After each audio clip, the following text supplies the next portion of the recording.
Hello, my friend, and welcome. This is the Back to Me podcast, and I am Heather, and I am super excited that you are here.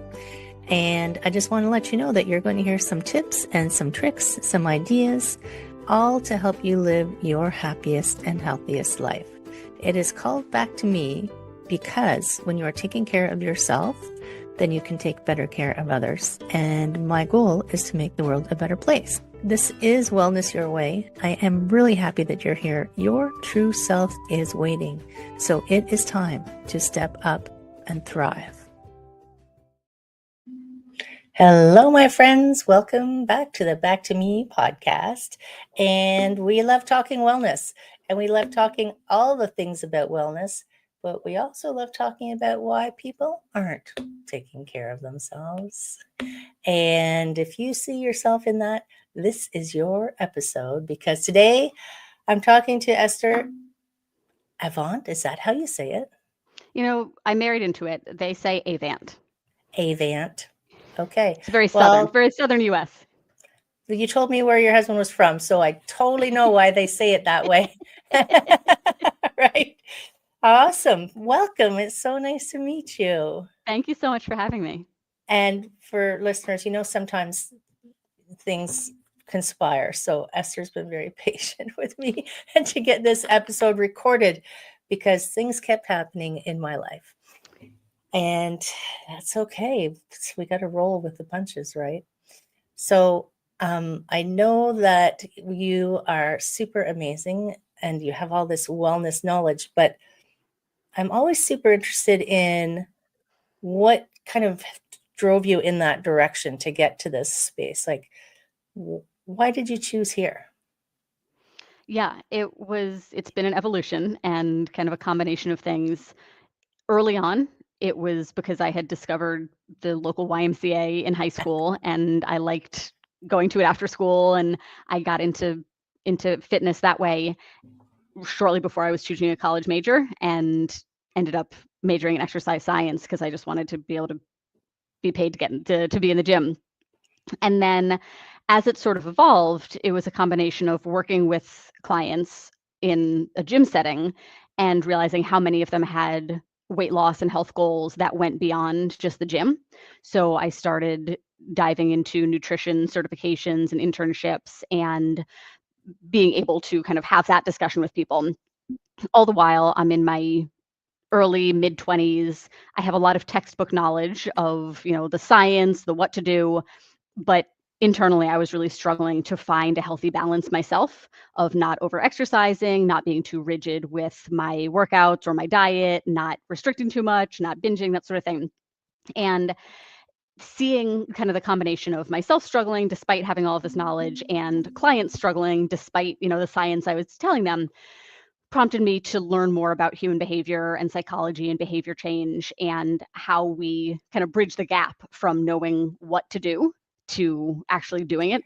Right. And kind of the final piece was, as I got older, thinking about my mom's own struggles with her weight and thinking about what kind of person she would have needed in her life to really make a difference. She did Slim Fast Shakes and Weight Watchers, and I saw her, losing the 25 pounds and then gaining it back and that sort of thing.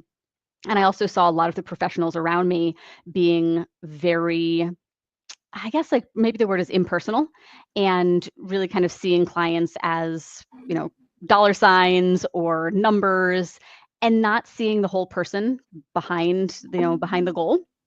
So I really kind of modeled my coaching after being the type of person that I think could have helped my mom, somebody who sees a client as so much more than their weight loss goal and knows that the struggles that they're having are not from lack of trying or, anything like that. It's not a personal shortcoming. And to really kind of embrace the whole person in an effort to make sustainable lifestyle changes. Right. And it's so true because I remember, pardon me, I started originally back coaching, business coaching, and people's financial struggles were way more than the numbers on a balance sheet, or not Yeah. on the balance sheet. It's like, whoa. And that's how I got into coaching, like, because you're like, it's the whole person. It's Right, got to include everything. And it is true. I mean, exercise can be an addiction and can be unhealthy, but um, all of these people who want something different than what they have, it's not like they're not trying, right. and maybe if they're not trying, they just gave up because nothing Right. was working. So what kinds of things do you do differently, you think, that help people kind of have it tailored? Yeah, I think, one of the things is meeting people where they are. And actually, this is something that in business coaching you talk about all the time is giving, giving people what they want and also what they need, that there's often this disconnect. What people are searching for is one thing, and what they actually need to solve the problem that they have is another thing. But you can't sell somebody the solution to a problem they don't think they have. So in the terms of health and weight loss, most people are googling or questioning or looking for, what are the best workouts that I should be doing, what are the healthiest foods or superfoods, or very kind of specific exercise and nutrition related things. So of course a part of what I do is those things, is helping simplify what exercise and nutrition looks like in the middle of a busy lifestyle. That's what people want. They get that. And also, I know that what people need is a lot deeper than that. People need to develop the skills to create a support system around themselves of peers, mentors, community that fosters their success. And they also need to learn, A, how they've ended up in the position that they're in, and B, what skills and kind of attributes and tools they need in order to overcome those things. One of the main things being a tendency for perfectionism and being really hard on ourselves when we fall short of that ideal. And I'm going to go to the gym every single day. No, I'm exactly, not. exactly. And then, oh, I missed Tuesday. Well, better luck next week. I'll try again. And what I think is really important is helping people develop kind of the mental tools to bounce back from setbacks, to not see them as failures, but as learning opportunities, to recognize what how much control they do have over their lives and over their choices, so that the exercise and nutrition stuff feels easier. Because what I found is that even telling people exactly what to do didn't mean it was getting done. No, And solving for those problems is really the key. I used to train this lady, and I said, why? Because I was going there a lot. I said, well, why don't you just do some of these on your own? I won't do them if you're not here. I'm like, oh, so really, I'm just here to stand over you and watch you work out. Yes, I remember the first time I took a vacation when I was personal training at a commercial gym, and I had to tell all of my clients I'm going to be gone for I don't know what it was, a week or two, and I was so nervous that I was going to come back and they were all going to be like, you know what, we were good on our own, we don't need you anymore. And it was the exact opposite. They were like, I hardly set foot in this place. I need these appointments with you in order to be accountable. And it was really such an eye-opening kind of shift of like, huh, the purpose that I'm serving is not the one I thought that I was serving, but it's an Right. important one nonetheless. And it is important, because not a lot of people, there are people who have that inner self-motivation for, say, fitness, but they might lack it in something else. Like, Mhm. some quite often people will be missing a piece that they need. So it's like someone has to kind of hold the baton, or hold the flashlight for them, or, oh, look at that, a little thumb popped up when I did that. Oh, wow.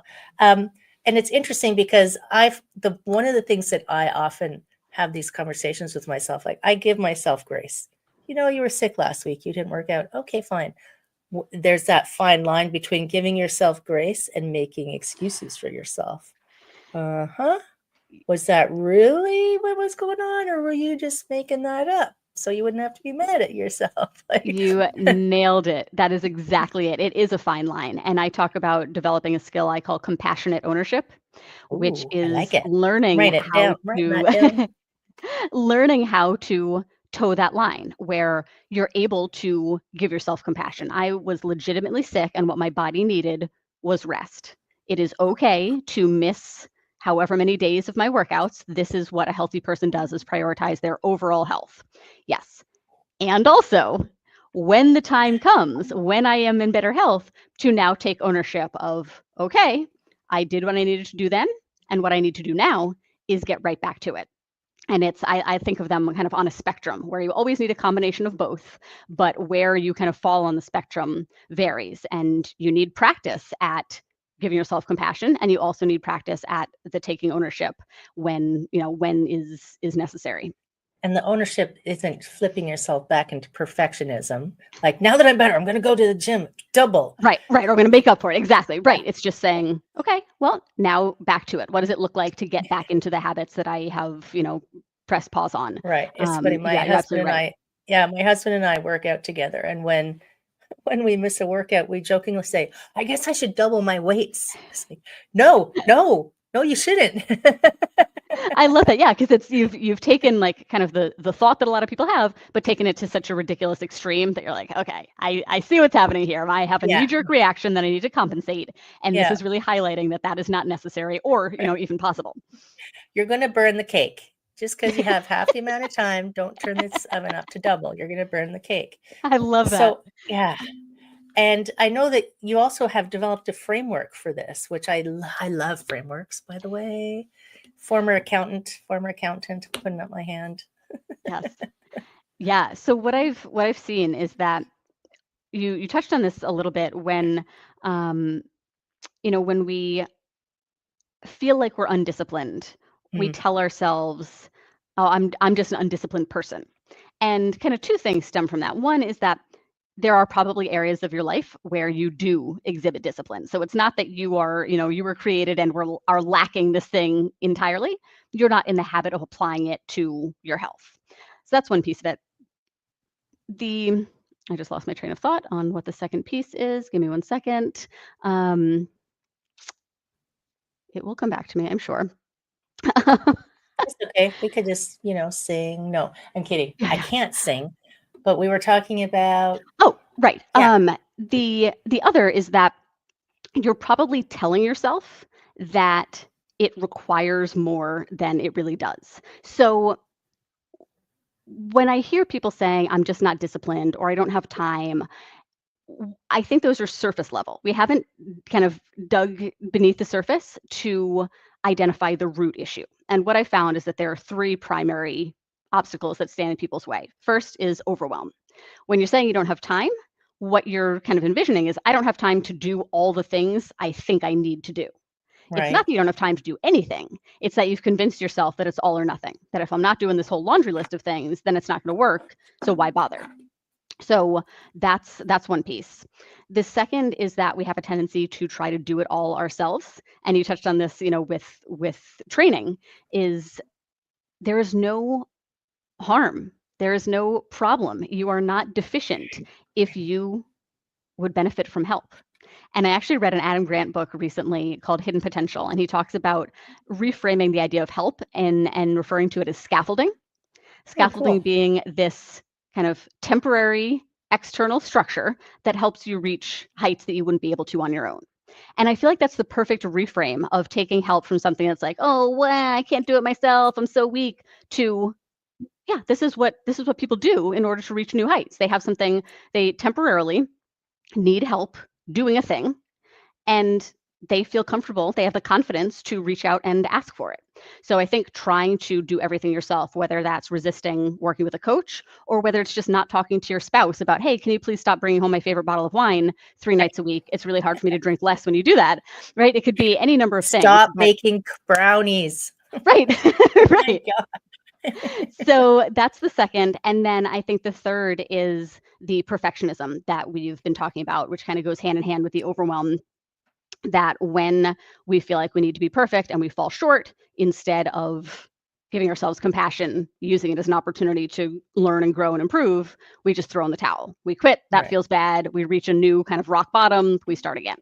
So the FIT framework that I came up with is intended to help people overcome all of those things. It reminds me of HIT, but I'm sure it's not. I know it's, well, there's also like the FIT principle, the frequency, intensity, time, and type. So it was not my intention to be so similar to that. It's just kind of how it worked out. It's all good. But so the F to overcome the overwhelm is to figure out the I call big rock habits that will generate the most bang for your buck. So instead of trying to do everything and telling yourself you don't have time and it's too daunting to even start, you figure out what's going to move the needle the most. And if I just focus on a few things that make a big difference, I'm going to get better results and I'm not going to feel so burdened by the process. The second piece, the I, is increasing the people around you who support you and want to help you succeed. So again, that's mentors, coaches, peers, figuring out who you want sort of on your advisory board that is modeling the lifestyle you want to live, that believes in you, wants to see you succeed, isn't somebody who's wanting to kind of the crab in the bucket, wanting to pull you back down Right. to It's like where they that. are. Have you read the book Who's in Your Room? No. Oh, it's kind of like, yeah, it's like, who's in your room? Who are you letting into your room? So Interesting. I'll check that out. yeah. That it makes a big difference. And that doesn't mean you necessarily have to cut people out of your life or totally overhaul, but just you're intentional about the people around me influence me for better or for worse. Mm-hmm. And if I want to improve as a person, if I want to transform myself, then who's going to help me do that the most? And then the two T's are we've already kind of touched on these: treating yourself with compassion and taking ownership of the changes that you want to make. That kind of underlies everything. And I like that it's because, a lot of fitness people are like, here's my fitness prescription. Da-la-la-la-la. And it's kind of like the diet industry. It's like everybody will do this and results are not typical. And I'm like, okay. Like I've done the P90X, I've done the Beachbody, and I'm like, okay, yes, the results are not typical. And yours is more along the lines of, this is an individual journey. And I always love highlighting for people, you are an experiment of one. Yes. And do your experiments. Experiments are things that you test, and if they don't work, you try a different thing. Right. So I guess and they're not a that's where failure, they're a learning experience. Yep. Yeah. So you're giving people that permission to, okay, so figuring out the habits could be exercise, it could be food, it could be sleep, it could be fill in the blank, it could be anything. Do you find what is the most surprising one maybe that you have discovered with people that helps them kind of move their needle the most? That's an excellent question. And you're absolutely right. It's tough because people do want kind of the prescription. Just tell me what to do and I'll do it because I'm a people pleaser and I like rules. But what we see time and time again is that works until it doesn't. We think that's what we need, but it just makes us more reliant on something external rather than teaching us how to become the person who does these things. So I like to think in terms of these are kind of the overarching principles that will benefit pretty much everyone.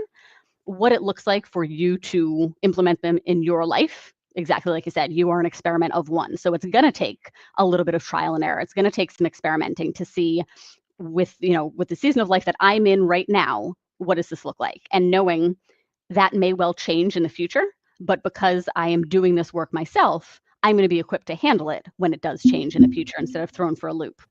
Right. As far as what I think is the most surprising habit that gives people the most bang for their buck is actually not one of the exercise or nutrition big rocks. It's sleep. And sleep is kind of one of those things that everybody knows. I should be getting my 7 to 9 hours and I should be in a cold, dark environment. And we just don't do it. It's almost like we wear the lack of sleep as a badge of honor. Oh, my kids are waking up all night. Not that I know you can't control that entirely, but I'm, I stayed up too late watching Netflix and I was working on it's just it's an afterthought. We consider it like a nice to have, but the reality of it is when you're not well rested, everything else is harder. So I could, if it existed, I could give you the perfect meal plan. I could give you the perfect exercise program. And if you are not getting enough restful sleep consistently, you will not be able to do those things, and B, you will not get the best results from them even if you did, because your cravings are going to be through the roof. You're going to have this insatiable hunger for basically empty carbs. You are going to be low energy. You're not going to want to do the workout, and if you do, you're not going to be able to push yourself the way you would You're going to otherwise. be maintaining caffeine Right, exactly. And screw the water. I'm going straight caffeine. Then that's going to switch to wine to help me relax, and then that impacts my sleep. So whenever I see somebody who has the plan, who has figured out, okay, here's what I'm going to eat tomorrow, and here's what I'm going to do for a workout, and then day in and day out isn't following through, I like to back it up and start with sleep. It's like, it seems like you're taking kind of a step in a sideways direction or a step backwards, but it's almost like a slingshot where it's like, take those step backwards because it's going to catapult you forward once you have that foundation for yourself. And we And do really super glamorize. Oh, I was up so late. Oh, I was doing like, why is that glamorous to be tired? yeah, and even on the flip side, I think we almost kind of ridicule the people who do prioritize sleep. I was like, oh, I know you're sleeping beauty. You need your precious beauty rest. It's like, Yes, I yeah, do. and we all do. And I'm not going to apologize for being intentional about my sleep because I know how much better I And I'm one feel. of those people who actually needs 9. And you don't want to know me if I'm. No, I mean, it's interesting. I look on my younger days and I go, wow, I was running on fumes, and Yes. I couldn't do that. Like you, and your priorities they won't maybe change. I'm going to say guaranteed. Your priorities will change as you get older, because not just the things around you, but the things going on inside of you. When you get Mm-hmm. this brand new body that comes with menopause and you have to figure out how it works again. Geez, I mean, come on. But if you fight against what your body wants, you're going to lose. I mean, Yeah. we think we're so smart and in charge, but did you read the Obesity Code by Dr. Fung? Probably. I think it came out a while ago, so not recently, It but did, yeah. I read it, I yeah. think, on an airplane in 2019. But he Okay. was very much like, all of these plans work. Like you actually said it. All of these plans work, and then they don't, until they don't work.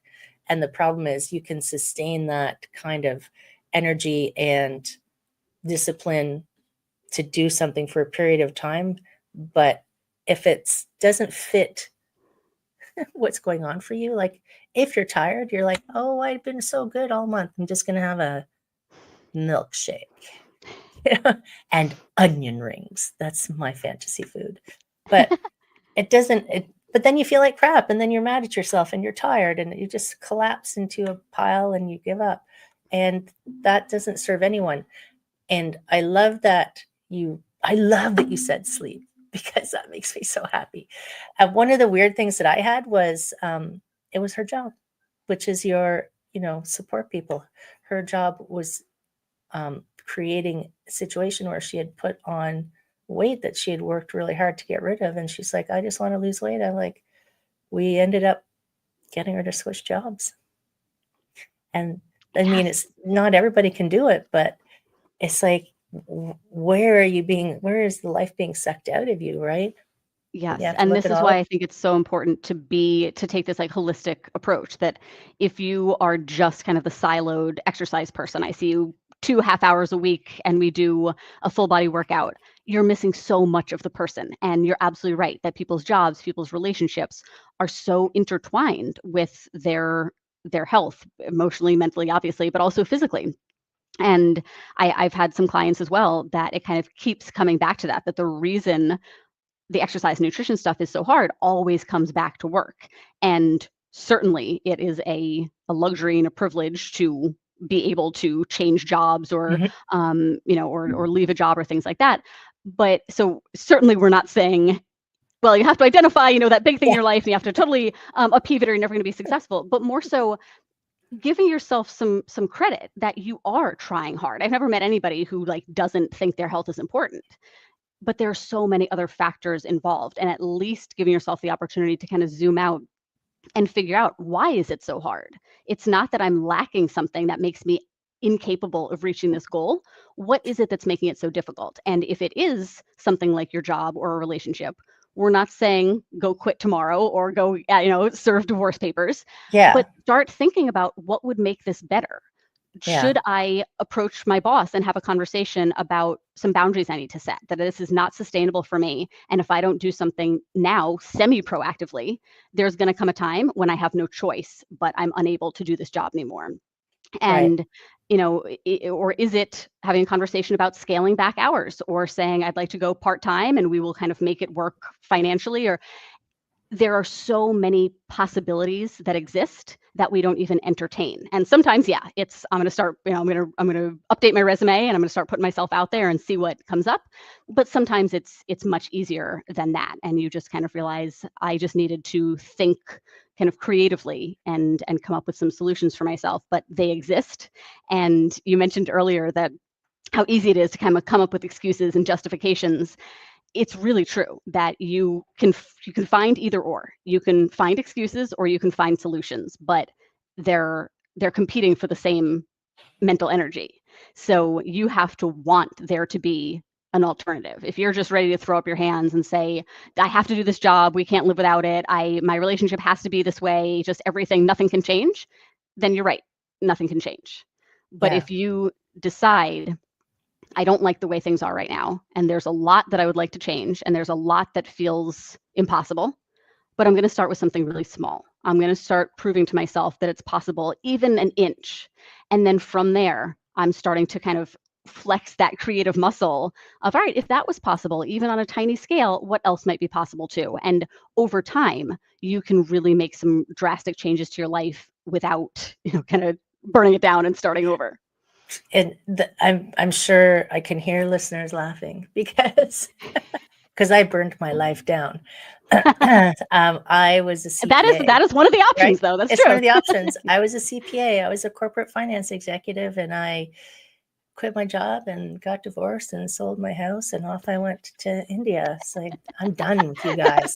That is such a textbook. Yeah, that is Right? burning it down and starting over. And And you are proof that that's possible, and and you that you survive. can, right, you survive, you become this amazing new version of yourself, you build a new life from the ground up, you're thriving in it. So that, yeah, that's not out of the realm of possibility. And if And I that know sounds like it's your not for nightmare, everyone. there are I know. alternatives. Exactly. But also, I think because people only see that, sometimes they Hmm. can't, they don't open themselves up to the possibility, other small adjustments that Hmm. can make such a huge improvement Hmm. in their happiness, in their life. Like you said, getting sleep, like that, for some people, that's a small adjustment, but a huge difference. So Hmm. I always tell people, yeah, I just burned my life down, but that was me, and that was the space I was in. That's not Hmm. your space. You stay in your lane, my friend. You stay in your lane and you do your life. Right. And if you want to know how to do it, I can tell you how to do it. It's pretty easy. But but it's the fallout that people are afraid of, making that Yes. decision is easy. It's the after. It's the after that Right, freaks right. people You're out. exactly right. Walking in and saying I quit, that's pretty easy. Dealing with the aftermath of like, well, now what do I do? That's the Yeah. tough part. Yeah. And the we're in this micro it's not even, we're yelling at microwaves now. We can't even wait for microwaves. We're in this like instant gratification world Uh, where the idea of like small steps, I think sometimes makes people go, oh, it's going to take too long. I'm like, mhm. how long did it take you to get into this life? Right. That's And we exactly it. understand that intellectually. Like we Right. understand sleeping intellectually, we understand Right. nutrition intellectually. It's like finding a way to feel the almost like the energy of that instead of just thinking about it. And I love the excuses versus solutions, because the brain cannot stand open loops, right? Can't stand it. So if I say to you, well, that's enough, I'll tell you the rest later, you're going to be, what? Get your ass back in here. So if you ask yourself, I wonder how we can make this better, your brain will go to work on it, right? Exactly Such a right. such a good way to trick yourself into finding a solution when you think there are none. Do Yeah, I you? mean Yeah, go that's what it ahead. comes down to is like at some point you just need to get tired of the way things are, because you're right. We do want instant and dramatic results, and taking small steps is not going to get them. And we don't like that. But at a certain point, you just have to again, give yourself some distance and be like, how many years have I wasted repeating the same cycle of going all in to see instant and dramatic results, only to then fall apart, end up right back where I started, and around we go. If you're tired of being on, kind of that roller coaster, then what do you have to lose by Right. trying to do it differently? Worst case, it doesn't work. Well, neither is what you've been doing. And Yeah, best case, exactly. not only does it work, but it works in a way that feels good and feels livable and like a life you actually want to continue living. Well, and I like that your business is made by me, because then it's like the person's going, I made the decisions Yes, and I had help, but guess what? I did it. that's So, exactly it. Right. To take some, right, again, to take some ownership, some responsibility, that it's easy to say, oh, I was successful because I did this program, I worked with this person, but you're successful because of the choices that you made. Did you have help? Yes, that's great. But when you give yourself credit where it's due, you start to see yourself differently. You start to develop that confidence and that just self-trust to know that whatever changes in the future, whatever, kind of monkey wrenches get thrown my way that I couldn't possibly anticipate, I'm going to be okay because I have proven to myself that I'm the one calling the shots here. right. And do you work with groups, or are you one-on-one? We do both. We do one-on-one, we do group and corporate programs, Oh, workshops, cool. speaking, all the things. Yep. Hey, corporate friends, you know what to Yes. do, right? Spend those budget dollars or they'll take them away from you. Former Exactly right. CPA speaking. I love the end of the budget year because people are like, hey, we got some dollars. We need to spend our budget dollars. I'm like, oh my Yes. goodness, really? I remember when I was managing a gym, end of the budget year, would go through the Perform Better catalog and just be like, yeah, we'll take this, we'll take that, and that was the lesson that was taught to me as well. Is if you don't spend it, you're not getting it next year. So Right? Oh my, and as an accountant, it's the wrong way to view budgeting, but I understand how it works. right, yep. I do the same thing. I do the same thing. So where do they find you? My website is estheravant.com. That's where you can find links to all the things. My book and podcast are both called To Your Health, and I'm most Hmm, active on Instagram and LinkedIn. beautiful. To your health. I like it. I feel like I should have non-alcoholic wine with it. Cheers. By the way, don't bother with non-alcoholic wine. It's crap. I've never found one that tasted good. But That's apparently funny. non-alcoholic Guinness is quite good, apparently. I was just gonna say, I was just talking to a client who's wanting to experiment with not drinking, and I was saying there's so many new, non-alcoholic spirits out there and mocktail options, and some of them are very good. I'm not a wine drinker, so I've never gone down that road, but some of like the spirits, there's a brand called Ritual that Ooh. is almost their rum is almost so rummy that I don't like it because I feel like, oh, it's too strong. Oh, that's hilarious. So if you're a rum drinker, you'd probably be into it. But they have a tequila, they have a gin, so it's fun to kind of experiment Right, it with is. some Well, options there. we have a store here called Sober Market, and Oh, it cool. sells all kinds of things. I have not yet found a wine, but I don't like beers, but I've been assured that the Guinness is quite good, I'm curious about that. I might look for that also right? because I'm not a If beer you like fan either. Guinness. But if I'm gonna drink a beer, it would be a Guinness. Totally, right? Oh my goodness. So friends, don't go out, experimenting on alcohol if that's not your thing. We're just I just saw a squirrel go by and I got sidetracked. Um, so I'm going to put all the information in the show notes for people to contact you, and definitely, definitely reach out to Esther, friends, because you know where you want to go, right? And it's not just counting your points on Weight Watchers. I won't even show you my app. Right. So, before we go, though, I always give the guests a final word of wisdom. Do you have something that you would like to share? Yeah, I think this is often my parting advice, but I think it's really important. I know from personal experience firsthand how easy it is to listen to podcasts, read books, kind of nod along and agree, and then just kind of get on with your busy life. So I really want to encourage you to take action on something that we talked about today or something that kind of came to you through listening, and use this podcast as the catalyst to make a small positive change in your life. That's awesome.